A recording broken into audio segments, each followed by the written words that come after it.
خواتین حضرات، ایمبولائزیشن اگر آپ کی ہو گئی ہے الحمدللہ سکسیسفل، اب کیا احتیاط ہیں جو ہم آپ کو ایڈوائز کرتے ہیں؟ سب سے اہم چیز یہ ہے کہ آپ نے ویٹ لفٹنگ نہیں کر رہی ہیں، کوئی ایسی صورتحال نہ پیدا ہو جس سے آپ کے پیٹ کے اندر بہت زیادہ پریشر بڑھ جائے، قبض کی شکایت ہو، اور موٹر بائک ہم آپ سے کہتے ہیں کہ اوائڈ کریں، کھڈوں میں جانے سے اوائڈ کریں، واکنگ بالکل صحیح ہے، 24 آورز میں آپ کام پہ جا سکتے ہیں۔ بس گزارش یہ ہے کہ آپ اسکواٹنگ نہ کریں بہت زیادہ۔ اگر نماز آپ پڑھتے ہیں تو کرسی پہ 1 ہفتہ یا 10 دن آپ پڑھیں، تاکہ ایسا ایب نارمل پریشر نہ ریلیز ہو جس سے آپ کی جو ہم نے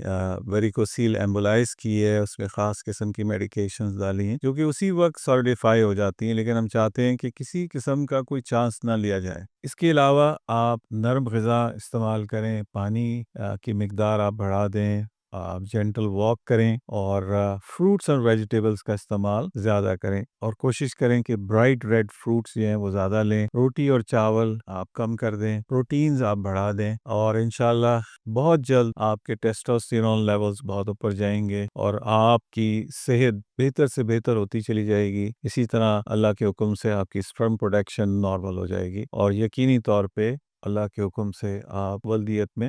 شامل ہو جائیں گے۔ سلسلے میں جو بھی ہم آپ کی رہنمائی کر سکتے ہیں، آپ ہمارے دیے گئے نمبر پر رابطہ کیجیے، ہمارا عملہ آپ کی بھرپور رہنمائی کرے گا۔